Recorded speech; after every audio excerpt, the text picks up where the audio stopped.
Hey everybody, Shavua Tov. I am going to wait for Amy to request to join.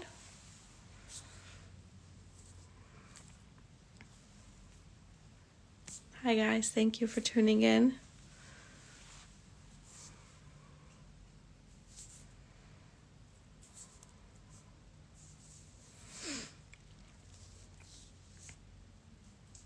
Thank you, Shira. All right. I see Amy's request.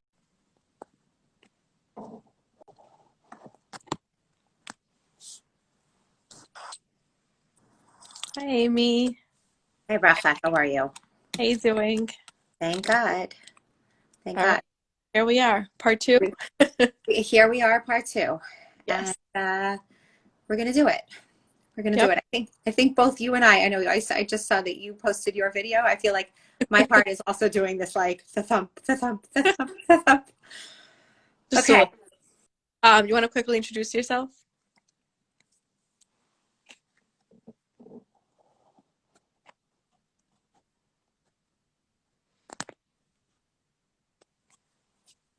Amy, are you frozen? Oh no, I think she's frozen.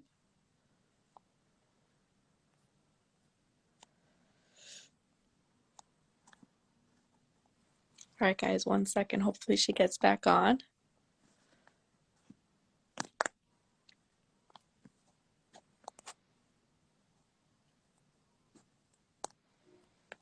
Here we go.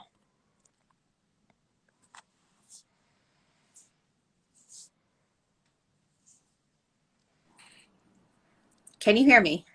I hear you now. You were Okay. frozen. I was frozen. You was frozen. You was frozen. Well, I was frozen. I was gonna say my English is also not that good tonight either. It's okay.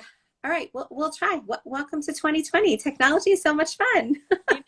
By the way, I put my phone on airplane mode. I don't know if that helps you. It just shuts everything out and keeps you connected to Wi-Fi. I've learned that my Wi-Fi is totally unreliable, so that I actually go on 5G or whatever it is. So it doesn't Okay. matter. It's all good.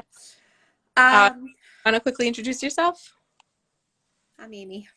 I'm just a person. I was supposed to have a baby, and I was supposed to have a baby as a nonprofit that is really the main thrust is that it's a social media platform to support anyone who's struggling to have a child. Um, and we do lots of things, but that's not really the point of this, right? Like at the end of the day, I'm here with you now because I'm not coming as I'm Amy and I run this organization. I'm coming to you now as I'm Amy and I had all of these losses, and we're here to talk about the grief. And so at the end of the day, I'm just a person, and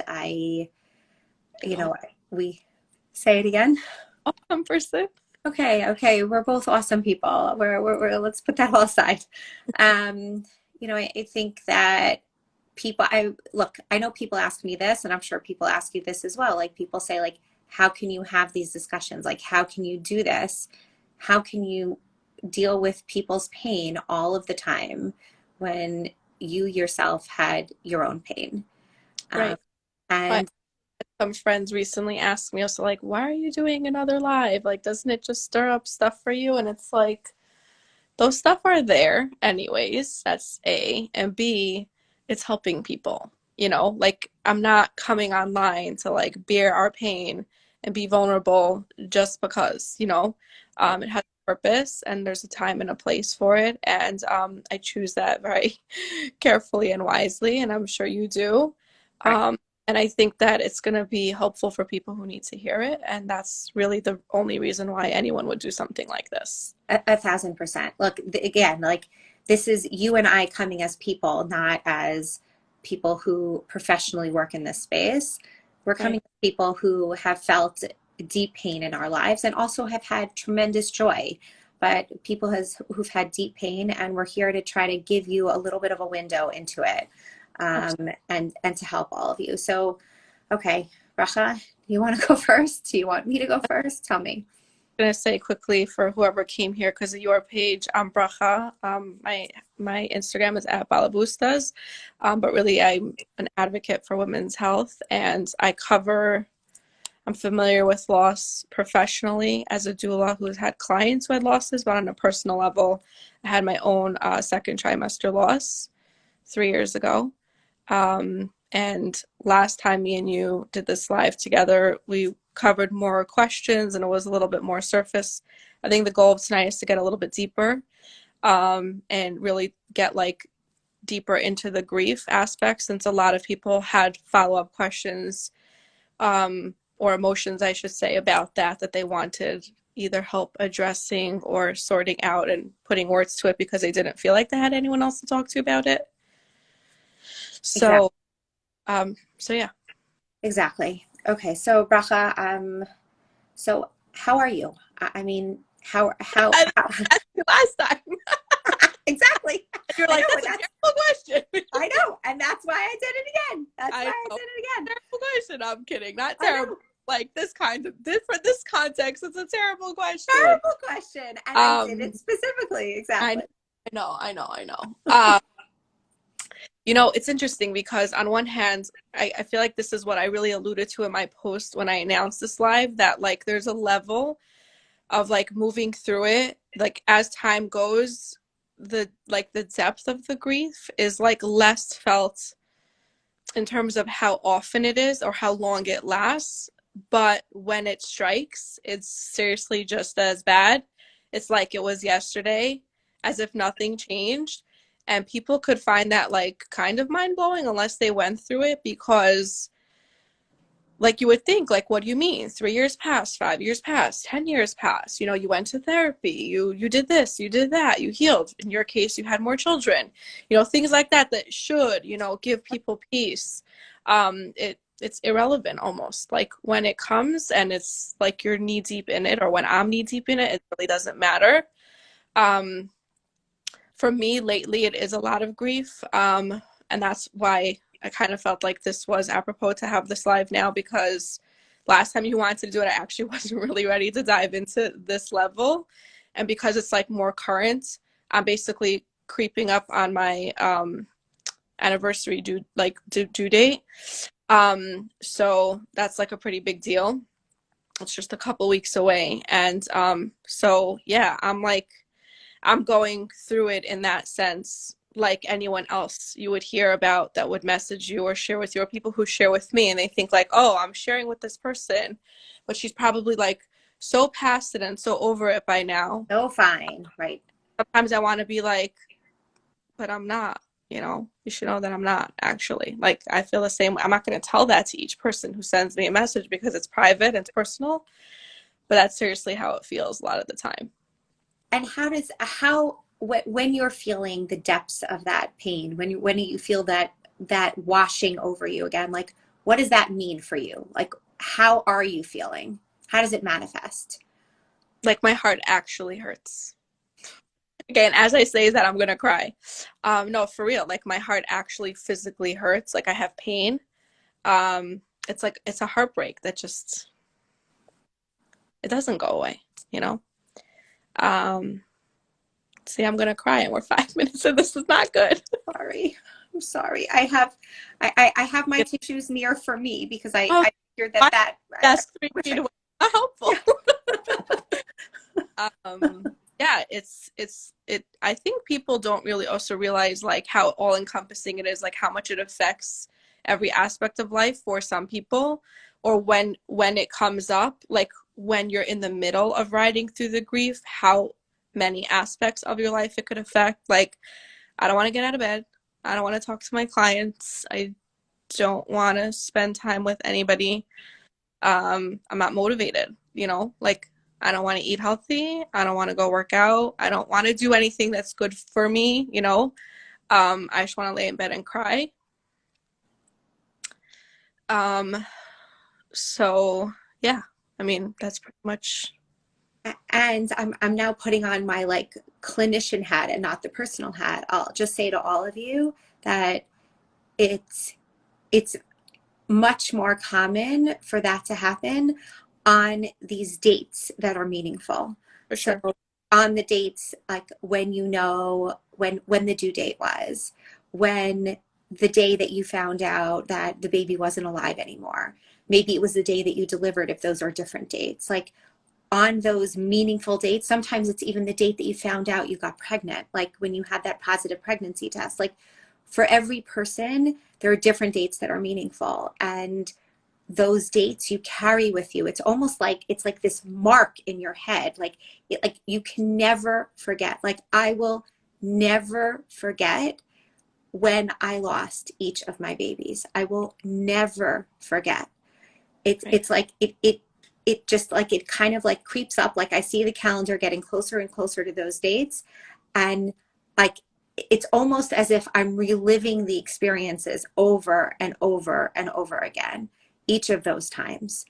Right. And it's, I mean, years have passed, but that those dates, it makes you feel like you're right back there, right back there. That's the thing with grief that I think is so important for us to highlight, because some people, who are not like, who don't have access or don't talk to other people about their grief, or who find like who end up experiencing it for the first and hopefully only time. But let's say someone who had a miscarriage a few months ago, and like doesn't talk to friends about it, doesn't go to therapy, doesn't talk to family members about it, and they're like, let's say, still sometimes feeling that because it hits them in that moment. They might think like, something is seriously wrong with me, like why do I still feel like this?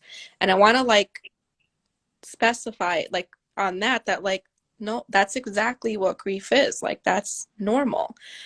It's, you're not going to feel it all the time as more time goes on.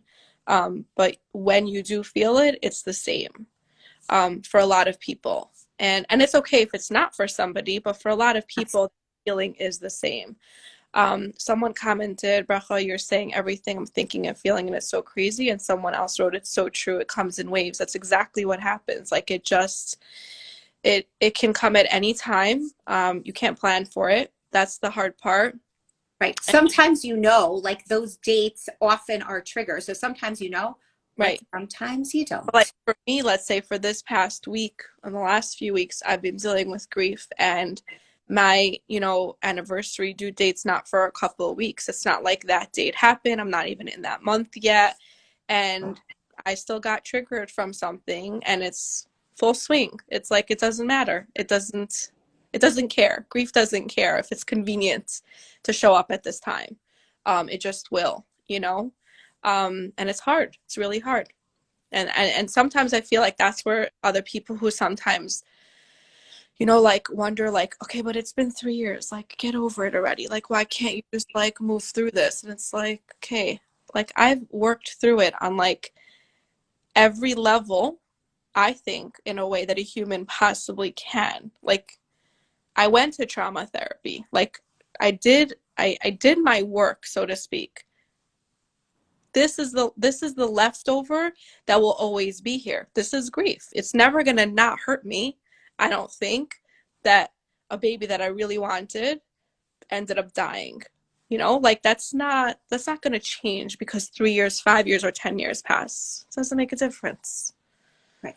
I think I also want to speak to, I want to use the wave analogy again. Like it definitely is the case, right? Like I know for me and I know for you also, like that first like year, let's call it, or the first immediate months, like it feels like the waves are just crashing on top of you all of the time. Like it just feels like you're constantly in this rain cloud of grief, like that there's nothing, you can't see beyond it. You can't see how life is ever going to change. How, yes, of course, you might watch a happy movie and you might smile, or you might see something that makes you, happy or brings joy. Like you might experience all of those things, but that cloud of grief, you can't see my hands, that cloud of grief is there all of the time. Right.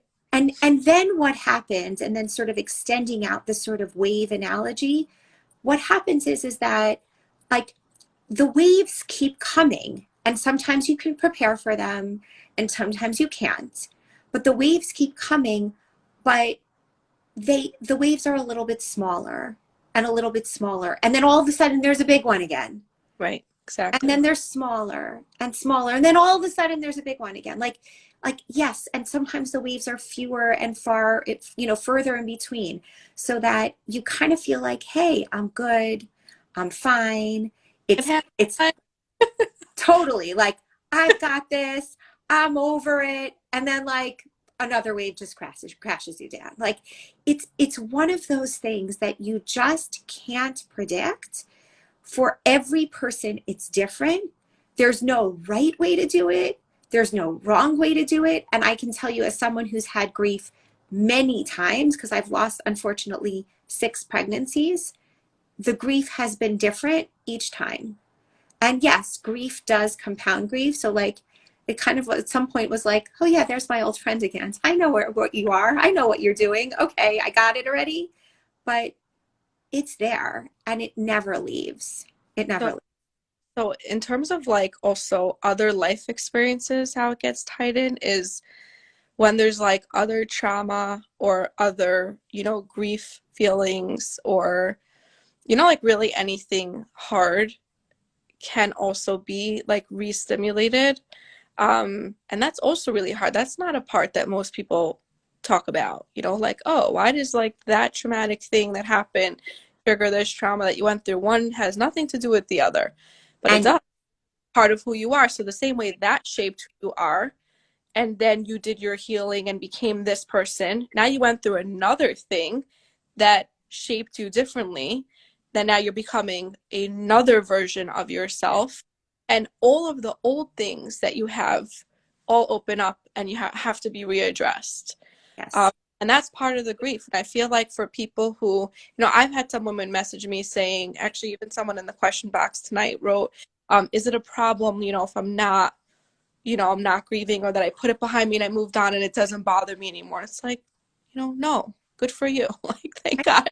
right, But right. for a lot of people, because of other circumstances that you are not privy to, that is not their situation. So if you're going to come out and be like insensitive, where you think like, oh, I went through my loss, but I got through it, why didn't you? You need to remember, you have no idea what their loss did to them. Like, your loss didn't do the same thing to you that it did to them. Exactly. And the other thing I actually wanted to say about that point is that, there's no right way to do it, right? Like Right. some people really are okay after their losses, whatever that means for them. It's just the people that I worry about, again, like taking off this hat and putting on my clinician hat.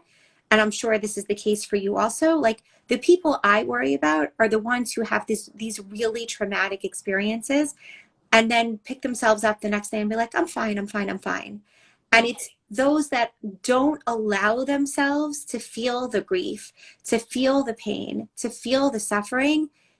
It'll come out in other ways later on. Whether There's if someone goes through a trauma, there's no such thing as it not affect you at all. It could affect you very differently than somebody else. It could maybe impact you less, but there's no such thing as it not affecting you at all. It's huge. It's life altering. So sometimes people go through in the beginning stages of like such numbness that they think it's affect them, and then all of a sudden it hits them sometime later. But for most other people, it does hit them initially in the sense of, this is so overwhelming and heartbreaking, and what do I do with this kind of pain? yes, and I'm really upset that this one woman wrote here. A therapist told her that it's crazy that she's linking losing her mother and her baby. Like that deeply, deeply, deeply upsets me because it's Yeah. impossible. Like To not. grief, like it's impossible that it didn't. Like it's impossible, Yeah. impossible. And there's a lot of research that about this also.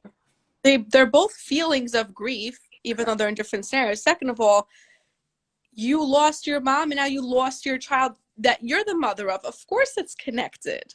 Right, right. Find new. Please. I'm so sorry that you had that experience. Totally, totally. And look, I think that, I like you can say whatever you want to everyone else. Like you can say you're fine and say you're fine. Like that's fine. That's fine. You can say you're fine. That's fine. But I think, the more that we as a community feel comfortable saying that we're not fine, it gives other people the allowance to also say that they're not fine. So I don't tell, I never would tell people what to do, but like I can just tell you, like, look, I mean, Bracha, you and I have spoken about this, and I'm about to just now tell, 186 other people. I like when I was grieving, like I was a mess. Like I was a mess. After all of my losses, I was in my bed. I did not leave unless I needed to. I like friends would call, I would ignore them. Friends would text, my parents would call and text, I would ignore them. People would send things, I would ignore it. My in-laws, my parents, I've now repeated myself with my parents, my husband, like everybody tried to get me up out of bed. Like, and I've told this story a few times, but I'll just say it again. Like my in-laws, who I love dearly, they're both psychologists, Wow. and they and they said through my husband, of course, my husband one day, like after I'd been in bed for like, I don't know, 2 months after one of my losses, and he was like, okay, my parents both say that there's a lot of research that says after grief, you need to like be socially involved and surround yourself with people because that prevents you from getting stuck in your grief. And Ouch. I actually turned to him and I said, well, I don't think I said it. I think I actually screamed. I think I also used some expletives at the time and said, you need to leave this room right now because I could care a bleep about what the research says and a bleep about what your parents say. I'm not leaving this bed until I'm ready, period. Good for you. And That must I be just hard. said, like, the next time you throw that in my face, like, we're gonna have a really big problem. Right. And because I also like, it wasn't the first time I had lost a baby at that point. It was like the second or third, like whatever it was. And so I knew that I wasn't going to be depressed and in my bed forever. Knew now But that's exactly what you needed to do and where you needed to be. correct. And Absolutely. And that's what I needed. just like up and run, like when it's seriously a trauma and just like kind of pretend like it didn't happen, they have more trauma later because they didn't work through or the grief or even sit in it. They just kind of let it pass through them and pretend it didn't exist. When me and Mendel did our live on Lost, me and my husband, we did one last January, I believe, and like some men reached out to him after and said, I never ever spoke to anyone about it. And it was only like watching our live did they realize like the heaviness, the weight that they were still carrying. And they burst out crying. Like they got emotional over us sharing our story because it was like mirroring what they were feeling, and they didn't talk about it. They couldn't even put words to it. Like they didn't, because they didn't address it, you know? So in that sense, when it's like ignored, it's not better, it's actually a lot worse. Correct. Um, you Correct. know, And I think also, like, I got a lot of questions, you got a lot of questions about what can people do to help, or what do you say to the husbands, or what can the husband say to help when you are sort of in this space? And the answer is, for everybody it's really different. Like there's no really good answer here. Um, I think it's just really about supporting each person in their grief, whatever they need, right? It's about, like, if I say, I need to be in my bed, I need you to not bother me, I need to just deal with this until I'm sort of ready to come out of it, then that's what I need, and don't push me. right, If my husband needs to go to work, which he did, he, like, meaning not need to go to work, but that's the way he dealt. Like he had right, a few days he was sad, but then he got up, he went back to school, he went back to work, he continued on with his life. He wasn't in bed for 2 months like I was. Like that's right, what he needed. right, It's not what I needed, but it's supporting each of the individuals in what they need and not pushing them. Like sometimes, like, I even hear from wives, I hear, I don't think my husband is feeling enough about this. Like I don't think that he's grieving enough. He's not talking to me about it. He's just back at work and he's back so to school and he's, yeah. thing, because on one hand it's like if you totally ignore it, it's an issue, but at the same time it's like you can't tell someone else how they should grieve. So Right. I would recommend like this: as long as the person is as long as you see, if let's say it is your spouse, because that's kind of what we're talking about here, as long as you see that they are grieving, I wouldn't say that they're grieving wrong. Like, they're grieving in their way and handling it in their way, even if it's very different than yours. If they'll continue to move on with their life as if, like, as if nothing happened, that's when I would be concerned that it's like you're seriously ignoring, and not really addressing your emotions, and it will come back to bite you later. That's what I would say. So, in that sense, I would tell people tread lightly. But as far as like family and friends, like outside of the couple, like, because people also ask, like, how can we support someone like that? You know, you can also ask that person, like, don't assume. You could say, like, I want to be here for you. I'm here. Tell me how I can help. Right. Tell me how I could be a support. And if they say they don't know, then you can start doing small gestures without asking, like, just send them dinner. If they have other children, take them for a play date to your house. Things like that you could do that does make it more, I mean, I know through COVID that's like difficult, but whatever, however you can help on like day to day, because day to day stuff is seriously hard. Like you said, you were in bed for 2 months. I was also in bed for a long time. I still got up and did certain things that I Yep. had to do. Yep. But I didn't do anything that I wasn't forced to do, literally. Like, if I didn't Me have either. that time, I didn't do it. Like, I had some clients, like college students, that I had to finish out with. I kept teaching from my bed. I had another family intense affair going on that I had to address, so I addressed that. But like, meaning there were other traumatic. I had a best friend who lost her dad. Like, I really had a few very heavy things all happened at the same time. So that's where my focus went, and everything else that like didn't matter, like food, cleaning up, like, don't talk to me about it. Like, bring me more chocolates and get out of here. you Totally. know, really what.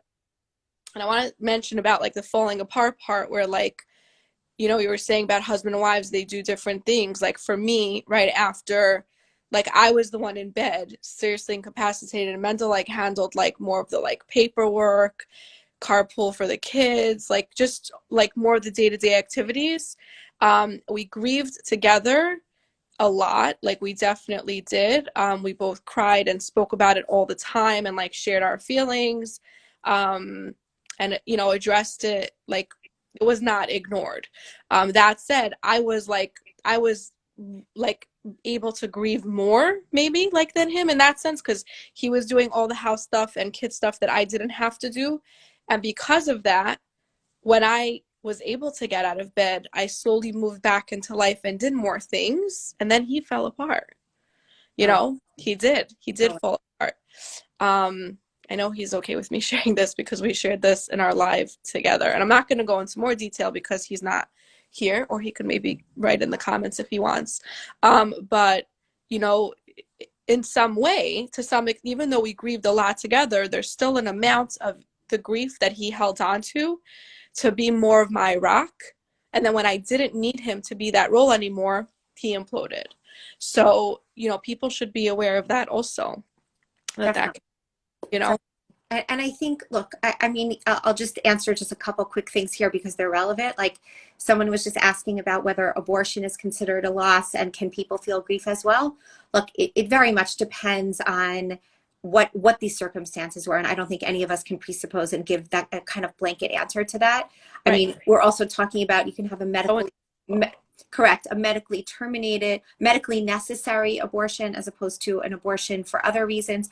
I'm not going to even touch that with a 10-foot pole, but the bottom line is that, you so can lead, or, or a 6-foot pole in the time of COVID, but, you can read lots and lots of literature online about how there are people who have very mixed feelings after abortions, but I just want to move on from that. yeah. A lot of people are also talking about pregnancy after loss and how do you deal with that. I think you and I are not going to touch that now. I'm going to talk about that with Chevy Samet on I Tuesday. was, I was gonna also say, like, I have not gotten pregnant since, so I don't want to touch on that either. And I'm so happy that you and Chevy are gonna discuss that, and she's awesome, so I'm very happy about that. Um, and What I did want to say that, yeah, I agree with you that like, but medical abortion, again, I know you don't, we're not going there, but Yep. when it's against the person's will, like it is a different level where it's identified more as a loss. That's what I'll say. Um, Correct. there's the chemical and medical aspect of it that when it's not by the person's choice, they feel that it's ripped away in the same sense. Mendel commented that he's here and we could discuss it. So thank you, Mendel. Um, and then Alea said, you can't tell someone else how they should grieve. She quoted me, so that's nice. And you could do dishes, like seriously, like so many suggestions that other people are writing of things that you can do Right. to So that situation. yeah, So so I wanted to just other things, non-food things that you can do. Look, what I always say is that the best thing that you can do for someone is just to be an ear and to listen. And whether that's physically, in the time of COVID, who knows, but whether like just being there and listening to when the person wants to cry and wants to emote. But really it's about, like, in terms of the emotional piece and the friendship piece, it's about taking your cues from them. Like for me personally, I didn't want to talk to anybody. I wasn't interested in talking to anybody because every time I talked about it, I just broke down over and over again. Like it was so not helpful for me to talk, because it's not that I wanted to forget it, but it was more that, like, every morning when I woke up, like, I had to look at this flabby stomach and remember when my skirts like didn't fit anymore. Like every morning I woke up and I remembered. And so just talking about it was just something I was not interested in at all. The only thing I wanted was I wanted to forget about it. I wanted distractions upon distractions upon distractions. So for me, like, the best thing that anyone could bring me besides chocolate chip cookies and the gooey babka and all that other stuff was, I wanted the light, the romantic, the, like, any like books, magazines, like any kind of like sweeping romantic stories, or like these light chick flicks, like I just wanted the light and something to like get my mind off of it. So like I had people bringing me over stacks and stacks of books for Shabbos, and then recommendations of like books on podcasts, whatever, whatever I'm trying to say. And like Netflix and anything on TV that basically would get my mind off of it, because really where you see how different it could be. Sorry, I didn't mean to interrupt yeah, you, but yeah, that's the last thing I would have wanted. I would right. have been making light of this, like get out of my room, get out of my house, get out of my face. Like I was so offended. Not offended isn't offended, but like hurt, by the people that didn't acknowledge it. Like I felt like acknowledging it wasn't, even I didn't have to write back though, and that's the part that I think is also important as far as like the no pressure. But again, because people could react so differently, that's what's so important when someone has, the people who are, some people, a lot of people who are watching this are watching because they went through losses for themselves. But then there is a portion of people who are watching who haven't, and they want to know, what do I do? What do I do when my friend goes through it? What do I do when my family member goes through it? People have like always asked me these questions. And like the answer really is like, because you don't know for sure, that's why you can just ask, like, how could I be here for you? Period. Like that's it. And if you don't even know right now, you can answer back at any time. It takes the pressure out of it and it reminds the person that like they could, reach out to you. And even like years later, like even now, like I got it when I posted this past week that I was gonna do this with you. A past doula client of mine, like God bless her, she seriously sent me a WhatsApp message saying, "Hey, I just want to let you know that I saw your stories that you're doing this live, and I just want to say thank you on behalf of the community for still opening up and being vulnerable to such a large audience and talking about this because it's so important. And I just wanted to send you hugs." And it's like, oh my God, that's exactly like, that's what a supportive message is. She didn't pry. She didn't ask me questions. She just said, thank you. And I think you're awesome. And I'm like, with a hug, I'm here. That's it. So if I want to open up more, I can. If I don't, I can leave it at that. Right. And like, that was just, that's what you can do. Right. That's what. That's that I think, and I think that's really the lesson, like for all of you, right? Like I needed what I needed, and Yeah. Bracha needed what she needed, and we both needed two very different things. So there's no right answer. Like, We will were both anyone? Correct. Like, like we're both grieving hard right, and bad. right. Things we needed to handle it were different. Correct. Like, but I think, like, will anyone be offended if you send a warm, cozy blanket or a bathrobe? No. No. Right? Will anyone I, be offended? Right, exactly. Will anyone be offended if you send like some cozy socks and like a scented candle? No. right. Will anyone be offended if 3 months down the line you send a text or some flowers or dinner and say, I'm just thinking about you and I just want you to know, and you send it to them? No. Right. Will anyone be offended a year later or maybe on the anniversary, a special date that you remember, and say, like, I know today is hard for you. I just want you to know that I'm here for you if you want to talk? No.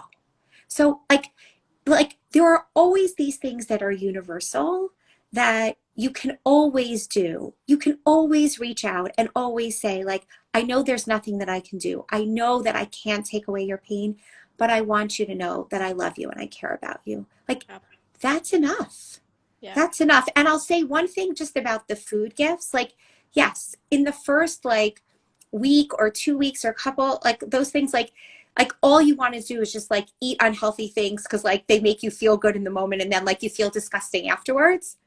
Like my hormones were still like my body was still acting as if I was pregnant for a while after. That it's not even like that I only wanted it for comfort. Sorry, I'm like stumbling on my words right now. I physically could still not eat all the foods that I couldn't eat in my pregnancy. I couldn't eat chicken, I couldn't eat meat, I couldn't eat fish. Like, so me laying in bed and not moving and eating a lot of chocolate at that time was like not great for my health and my body, which I'm still paying for 3 years later, literally. It is what I needed emotionally to do then, and physically all I can handle. But it's like, it's crazy. Like, that's the part that people will just not realize. Like, what do you mean you're not pregnant anymore? Like, why can you just eat chicken for dinner? Because I'm gonna vomit. Like, I will vomit. I Right. can't even smell it yet. Right. Like my body was still pregnant even though I wasn't. My milk was still coming in. I was still Yes. nervous. Like, Yes. don't Yes. me, you know, salmon right now. So Yeah. like, yes, it was still appreciated for whoever did send dinner because I knew my family was taken care of and they had food, but like I needed like chocolate and pasta and that was Yep. it. You know? Yep. But that then I'll say, like, just that, like, at some point, like, you just like, I know for me, like, I'm going to be doing in the next couple of weeks a whole series on like pregnancy loss and infertility and body image and all of that. But like for me, I like, because I had weight to lose, like for every week that I was pregnant, I always gained that amount of weight. So I lost my babies at either 16 or 17 weeks, and I had 16 or 17 pounds during each of those pregnancies that I very much wanted to lose, because every morning waking up reminded me that if I didn't lose them, it reminded me of the baby and the fact that I lost that baby. And so when people kept sending over these like calorie laden things, like I was so upset and so offended by it. Like the weeks and months later, I was like, please stop sending me this stuff. Like, just like, you're just like, it was like adding insult to injury. Like, and again, like, it's personal. So I think, like, someone keeps writing in here, like they keep saying, like, what can we send that, like, I just want to get to it. What can she send? What can she do without it be feeling like it's pity? Like, it's really all in the intent. Like, that's what I really believe. Like, it's It's about like the intent. we're like offended as in like the anger that came on because of what it reminded you. You weren't actually, I mean, correct me if I'm wrong, but I think you Correct? weren't actually angry at the person who sent it. Of You course not. it was still so touched that they did that. Of course.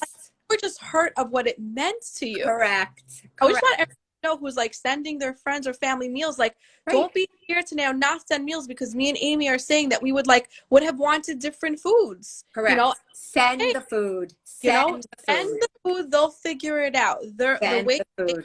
feel, their family members who know on a more personal level, what they want or need, we'll customize it accordingly. But it's so appreciated, you know? Correct. And there is, I never took any of these gifts or these food items like as pity. I took it as, Right. and people just wanted to do something.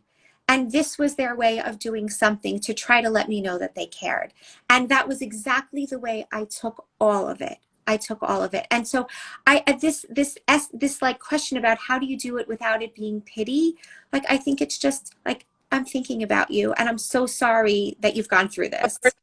I think if you're pitying the person, they'll feel your pity. Totally. Don't pity them. We need your pity. I don't need anyone's pity. Whenever I post about it on my stories, or like if I'm like triggered and I announce that we're gonna talk about this and it's hard, and like people like, I can tell. People don't realize, but I can tell a pitying message versus a supportive one. You could. It's just it's the way you view it, the language that you use, what you're conveying. If you're offering empathy, you know, that's different than sympathy. It's so different. Like, you just need to be empathetic and present and be there and say, I'm sorry, period. Not like, I'm so sorry, and look at them with like Nebach, and then 3 months Totally. later them check out their bellies. It's like, ew, go away. That's pity. We don't need that, you know? Correct. You know what I mean?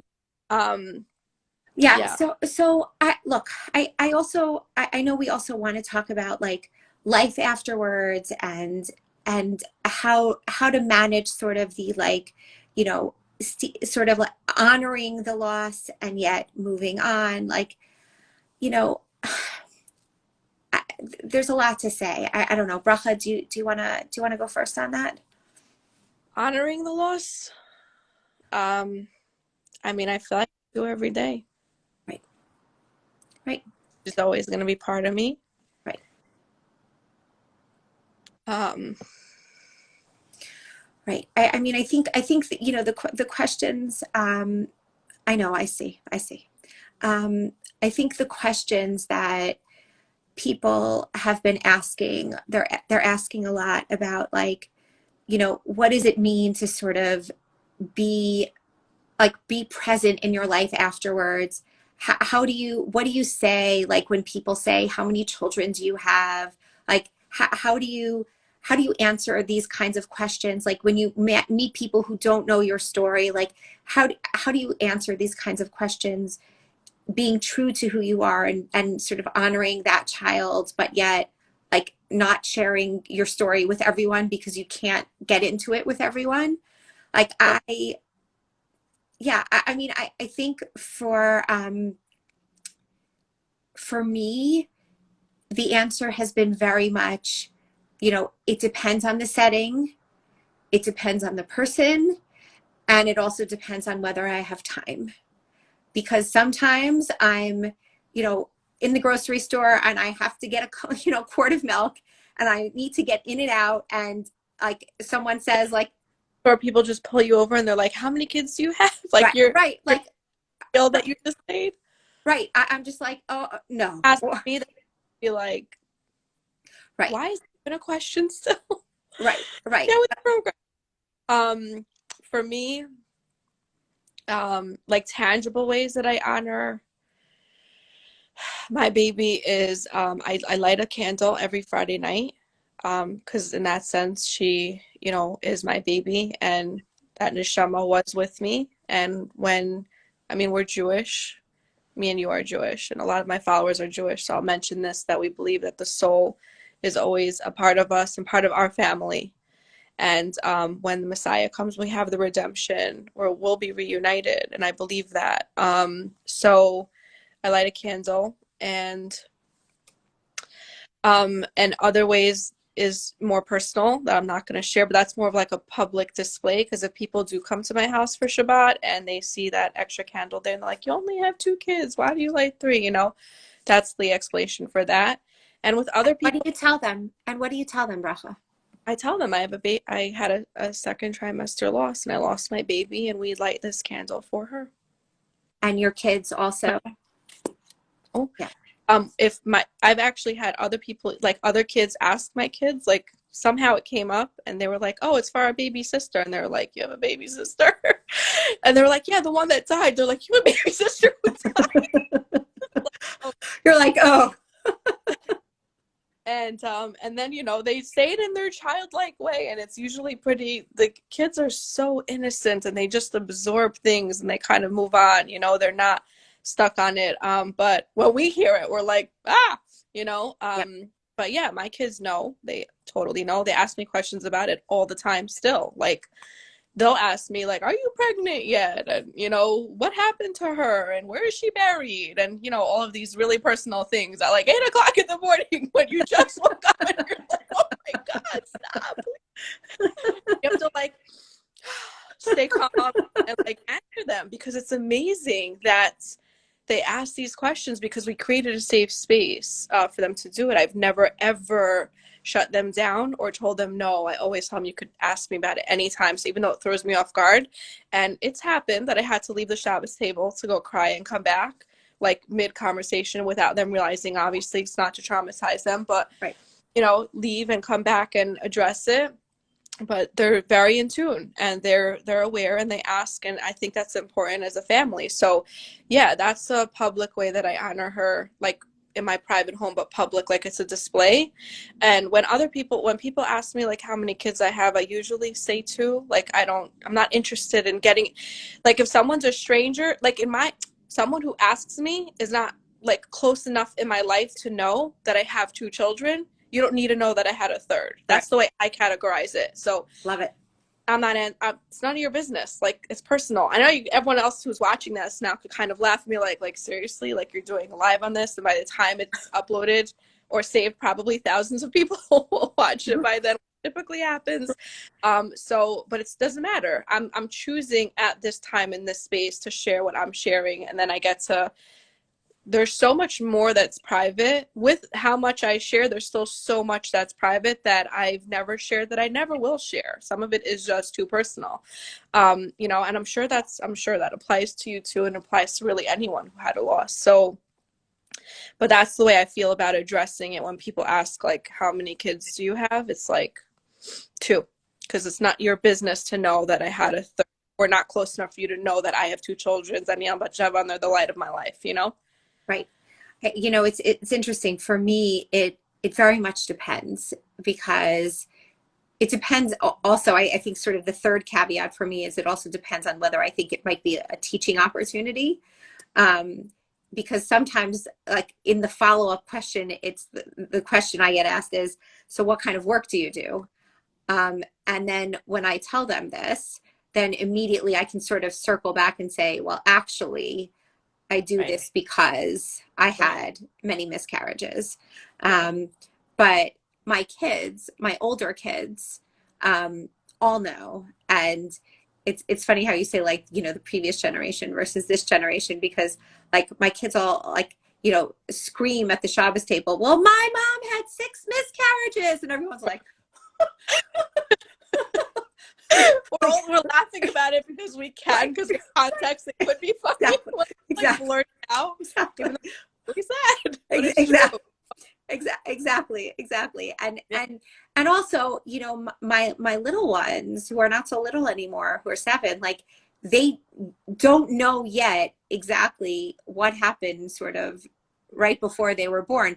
Not because we're hiding it from them, but more just it's not appropriate yet. And they haven't sort of asked those questions like, how come it took you so long between your last one, you know, our older sister and this one? And they also keep asking, like, how come we're not having another, you know, brother or sister? And I'm like, because we're done. We're done. Like, because I said, because the shop is closed is my answer. Because it's not relevant for them at this point. It's not relevant, but we don't make it a secret. But it was funny, like the first time my older kids like mentioned offhandedly something about my miscarriages and my mother was at the table, my mother was like, we're talking about miscarriages like at the table, like the older generation, like, yeah, like, no, like she like almost like choked on her food, literally. She was like, I can't believe like we're having this discussion now, like it's not a big deal. But in it's so interesting because like it is a big deal, Right. but when it's part of your conversation because it is part of your life and you heal properly, that's when it's not a big deal for kids to be able to converse and talk about it. Like, of course it affected my kids. Like I had to like that it happened in the summer. Like and a few weeks later school started and I had to go up to every single one of my son's will be teachers that year at parent teacher night, you know, before school started and really tell them like, oh, heads up, my son knows his baby sister died, you know, just a few weeks ago, and he might talk about it, he might cry, he might want to discuss it with you at some point in the day. Please be sensitive and aware. And they were all like, teacher after teacher was, thank God, by the way, so empathetic and understanding because my kids' school is like amazing. Thank God, God bless them. They run it like I don't even know what to say, like Jewish education to the max, like other schools pale in comparison. And they all handled it so well. But like I emotionally like broke down with every single teacher. Like I was holding tissues and crying and like couldn't finish sentences, but like I knew it was one of those things that like soon after that I was forced to do that I had to do for the sake of my kid, you know, so that he would be okay during the day and in good hands and be near an adult who knows what it is instead of being like, what? You have a sister who Yes. died? Like with him having to explain that when I'm not there for Right. 8 hours of the day, you know? So, and Yes. that's when they could just blurt it out at the Shabbos table because, you know, we talk about it. And in that sense, like it's normalized, Yes. you know, Yes, and that, I think, yeah, I just a quick story also. I lost my first, when I lost my first 16-week pregnancy, my older daughter at that point was 5. And so we also had to speak to her teachers. And my daughter, for those of you who know her, is more of a, she's now much older than that, but she's more of sort of a stoic. Like she's not someone who really shows her emotions on her sleeve. And for days, like we kept thinking like there's going to be some symptom, like maybe she'll start wetting the bed at night, maybe she'll start crying, maybe she'll be clingy. She was nothing, nothing, nothing, nothing, nothing, totally fine, as if nothing had happened. And then I remember that Friday, like the loss had happened earlier in the week, and that Friday she came home from school. We got a call from her teacher afterwards, but I'll tell you, she came home from school and she had this picture that she drew. And it was a picture of her holding a baby, and she was crying and the baby was crying. And the teacher called me afterwards, like over the weekend, and she said, I hope you're okay with this. Like she drew this and we let her draw it and we knew where it was coming from. And I was like, of course, of course, of course. And like it showed up in her art. right. And Which often does for children. correct. And so I think like one of the pieces that I haven't spoken about a lot on my page, but I think is also really important is that you have to tell the people around you and the people that are taking care of your children, if you don't have if you have them already, you have to tell them what's going on so that they can better support your children. You have to tell your friends. Like I think even with miscarriages, like your kids will know that something's going on because you're not going to be acting 100% appropriately and the way you are normally. And And you shouldn't. correct. And it's okay to say like, I'm mommy's sad right now. Like you don't, you could say why, you don't have to say why. That's an individual decision. Here obviously, and if people are not sure how much they should share, they should definitely ask like, you know, a grief counselor or a therapist. That would definitely be a good way to go, especially that specializes in like, you know, children, just so they're aware. But like I've heard a lot of stories of women who reached out to me like knowing that their moms went through miscarriage because like their mother was like showing or like 8 or 9 months pregnant and they were like in sixth grade or eighth grade or 12th grade, and then all of a sudden the mother came home and belly was gone and no one said No anything. one talked about it. That, Correct. like me telling my son that we had a baby and it died because he knew that there was a baby in me Yep. was less traumatic Yep. than ignoring it because he knew you can't just Right. rip it away and it didn't exist. It did. It Correct. died, you know, and it was very real. He was Correct. excited too, just like we were, you know. So in that sense, it's like so important to, and that's Correct. actually part. that again, like some parents may think like, oh, we're grieving or we're not handling it, and then not make space or room for their children to grieve. The like again, it'll come back to bite them. So that'll Yes. happen too. It'll come out in their behavior and the way they're acting, lack of Yes. concentrating in school.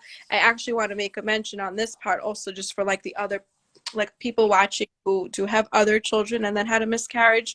Um, I had some, some family member, good friends, like people were just commenting to me that like, oh, like it looks like Daniel really like needs therapy. Like, why are you not taking him? For someone who's like such a therapy advocate, like you're doing such a disservice. Like they just assume that he should for sure go without like asking, either me or Mendel, like, how are you guys handling it? Do you need any support? Do you think he should go? Yep. I like just inserting their opinion without asking, which was obviously very hurtful. It's like, do you think we don't care? Like you're saying, we're so aware. Do you think we're not aware?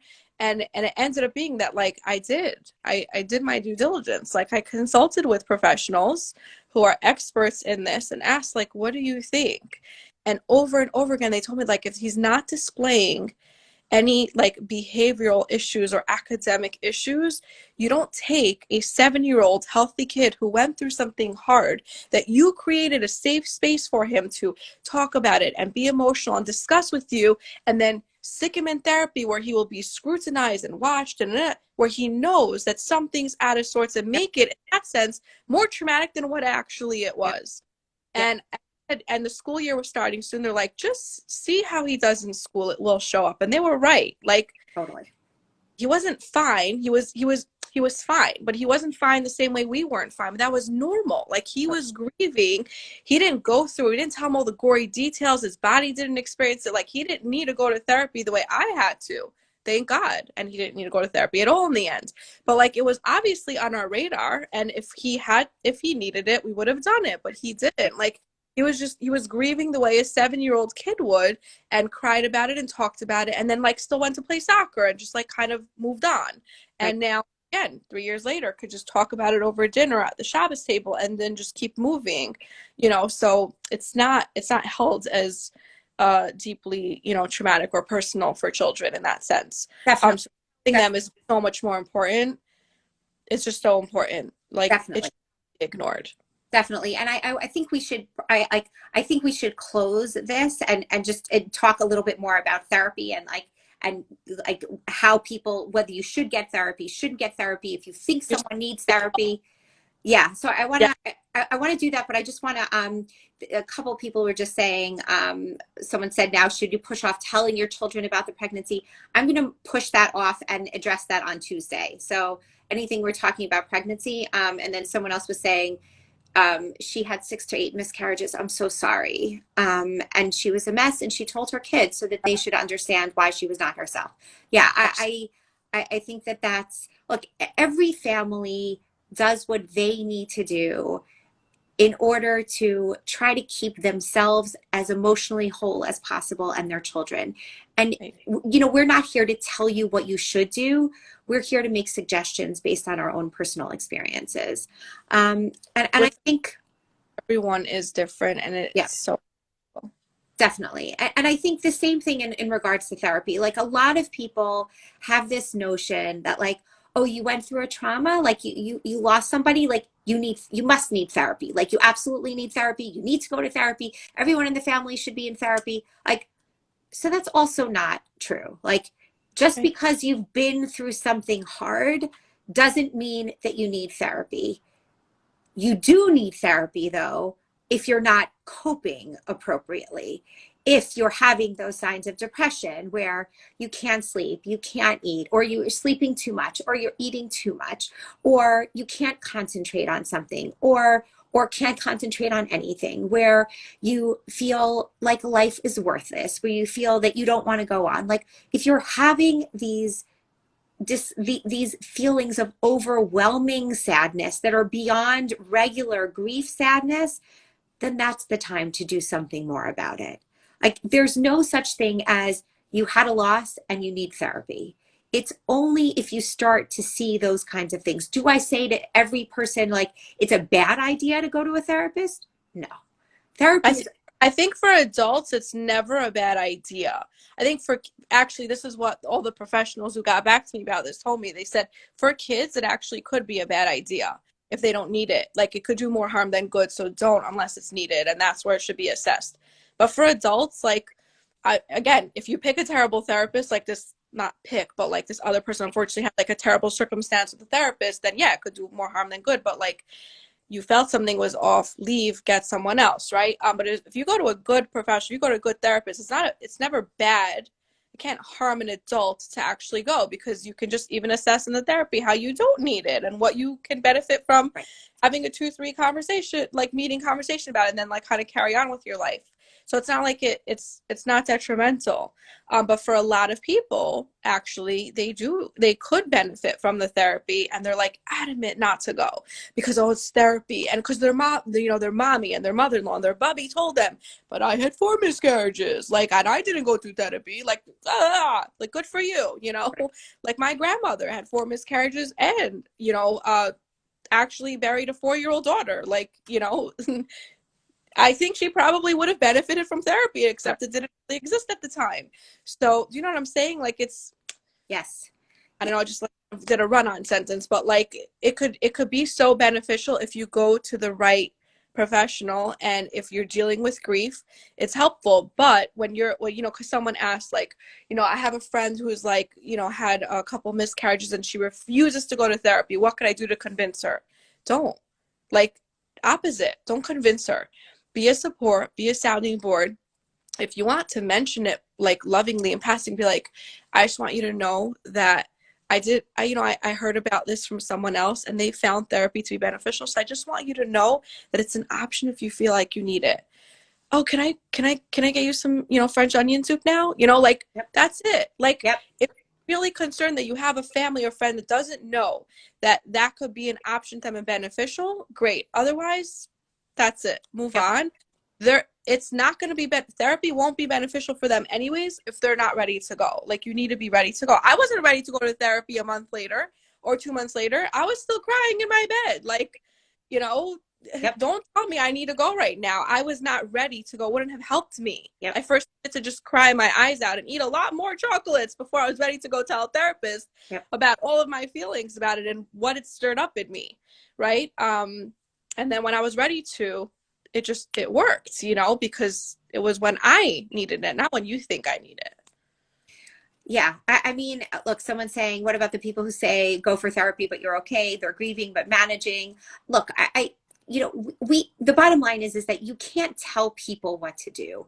You can make suggestions, and everyone has to decide for themselves. Like, you can lead a horse to water, but you can't make them drink. Like, Right. you can get, a bunch of really great names. You can give them recommendations. You can do all of those things. You can, lay out for them why you think this might be helpful for them and what this person could help them work through. But you can't, you really can't. But in that effect, people should have like at least an inkling of who they're talking to.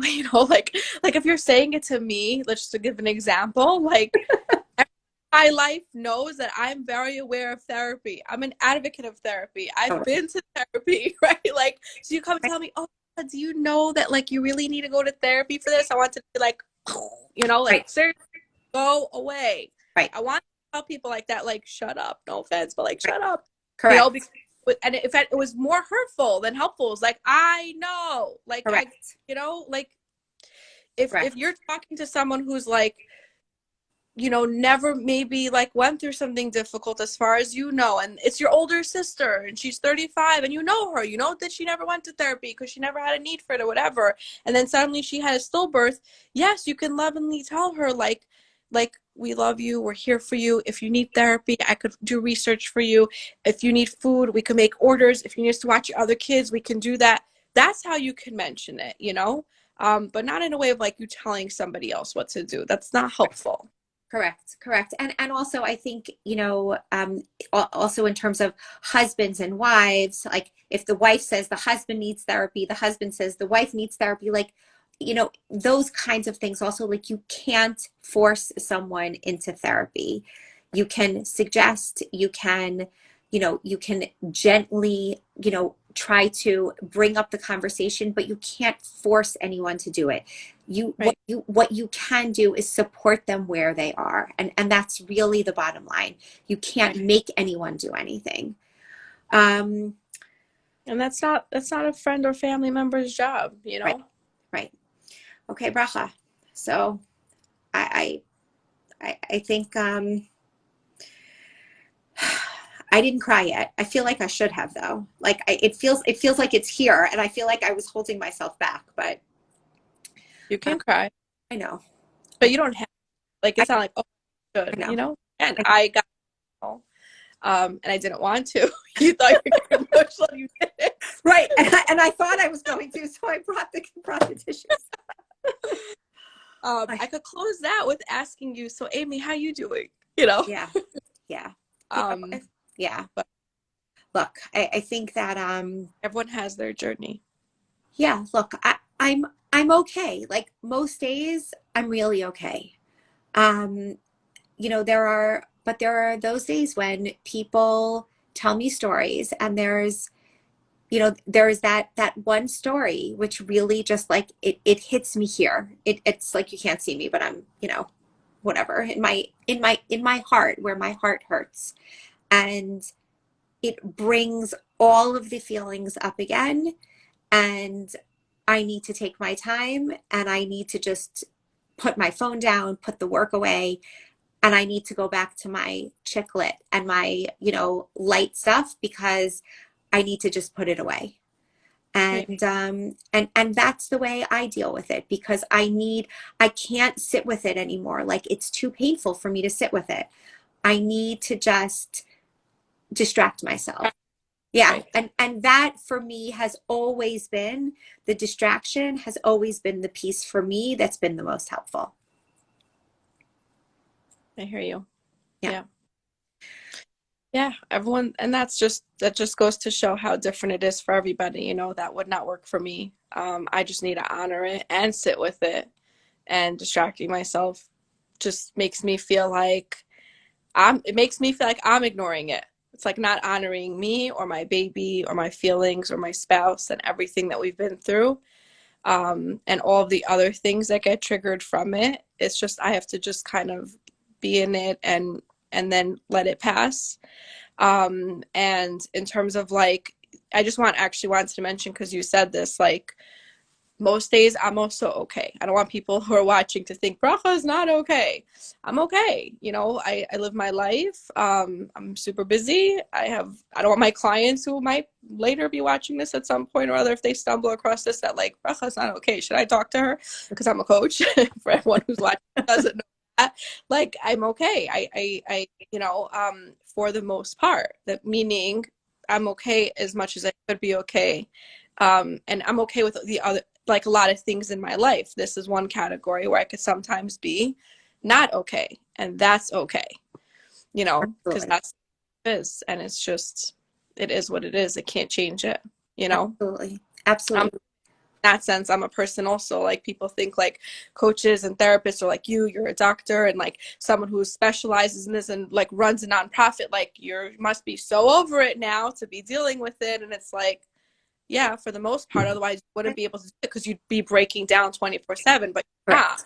those days Correct. you're showing, you're doing your work, you're on fire, you're interested, you want to help people. That's your motivation. But then there's that one story, that message that's like, ouch, and it cracks you into a million pieces. And that's when you need to go watch your movie. I need to Totally. go, Totally. and whatever we need to do, and then we move on, and then we're still okay. So we want everyone else to know, who's watching, who's gone through it, that if you're in the place where it's so raw that you feel like you're never going to be okay, I want them to know that they will be okay. And that the more you address it in the way that you need to, and if you're not sure what that means, like, go talk to a therapist. Me and you can't share that online because it's so specific and personal. But at the end of the day, as long as you do what you need to do, um, as time goes, you will be okay. Absolutely. And we're here to be that example for you. You can see that we are both okay, but we're also not okay. And Some right, right? Yeah. And that's what grief is. The grief is, as we were saying from the beginning, it's those waves. It's those waves, and they come and they hit you, and then you're okay again, and then it comes. So grief is like an ocean, and you will all be okay too. This is what we can tell you. This is what we can tell you. Okay, and if anyone wants to reach out to Bracha or myself at any point afterwards to talk through this a little bit more, to ask questions, we'll both be here to answer. For feedback. Yeah, for feedback, for questions. Exactly. Mm-hmm. Exactly. Okay. So much, Amy, for doing this with me and for everything that you do for the world of loss. I cannot address it on a daily basis like you do. I just can't. When I do, it's like timed and specific, or because I'm grieving and it helps me to help other people. But for you, for like what you're doing for the community at large within loss and fertility and grief, I just want to say thank you. Look, I couldn't, I honestly, like, I couldn't deliver babies anymore because that's not within my capacity right now, right? So we each can do what we can do. Yeah. We can do. Okay. Thank you everyone for joining. I will try to save this. We'll see if it's successful. All right. God willing. God willing. Exactly. So thank you so much. Good luck on everybody. watching. Thank you. Thank you, everybody. Good night. Thank you.